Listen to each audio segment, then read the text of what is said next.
guys, magandang buhay sa atin lahat. Sa araw na to, dahil di off ko, maggagawa tayo ng sarili kong version ng flub. Ang flub na to guys is Kyrgyzstan recipe or Kyrgyzstan food. So ito yung mga kailangan natin na mga sangkap.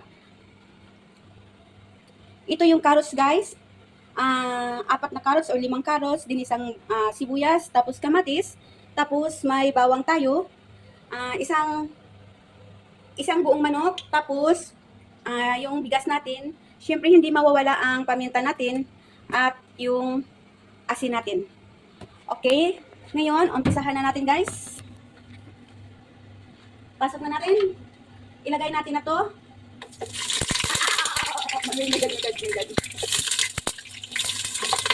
Ay. Aray guys, aray.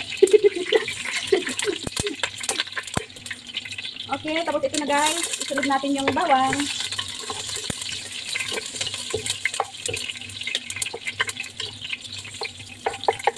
Tapos isunod natin yung kamatis.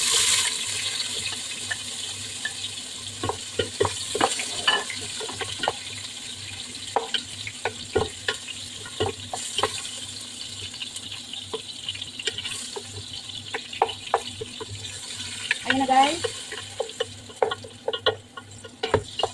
Tapos sa gilid niyan, isunod natin ang carrots.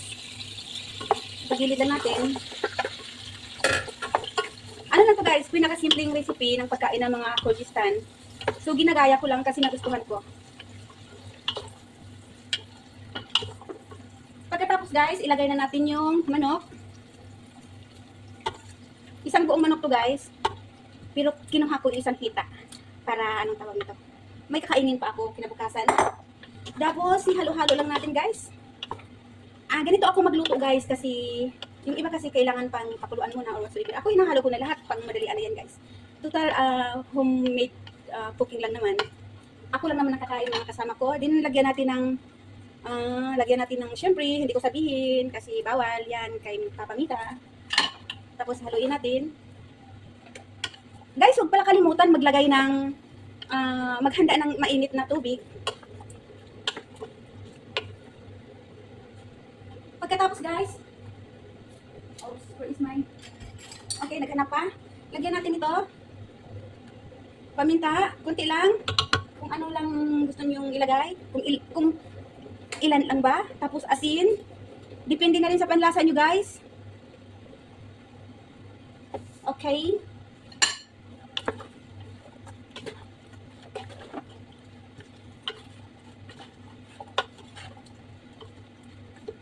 Tapos lagyan natin ng konting pampasarap.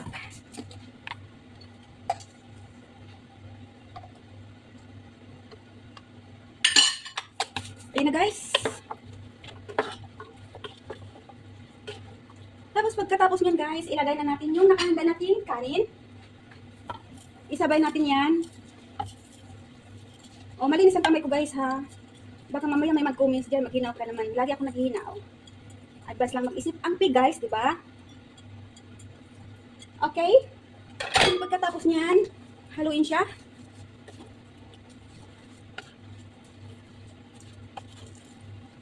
Haluin lang.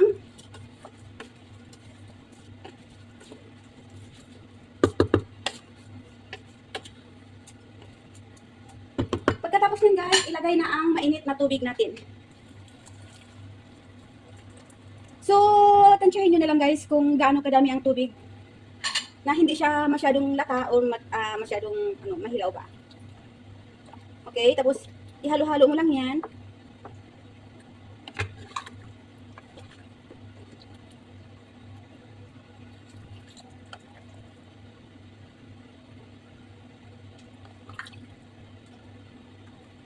Okay? Tapos guys, takpan natin. Tapos hintayin na maluto ang bigas, ang kanin, tapos siyempre yung manok. Mamaya titingnan natin at titikman natin kung gaano kasarap ang flub. Sa sinabi ko na, flub ay isang Kyrgyzstan recipe na ginaya ko lang, na ginawan ko ng sarili kong version. Kaya see you! Halina guys, tingnan na natin yung niluto kong flub. Buksan natin. Wow! Look yummy. So, ang gawin natin yan, guys. Maglagay tayo sa... At yan na ang resulta, guys. Kainan na. Nananan. Yung kamatis at cucumber, guys, optional lang yan. At saka yung yogurt kung gusto nyong lagyan. So, kayo nang bahala. Ayan na. Tikman natin.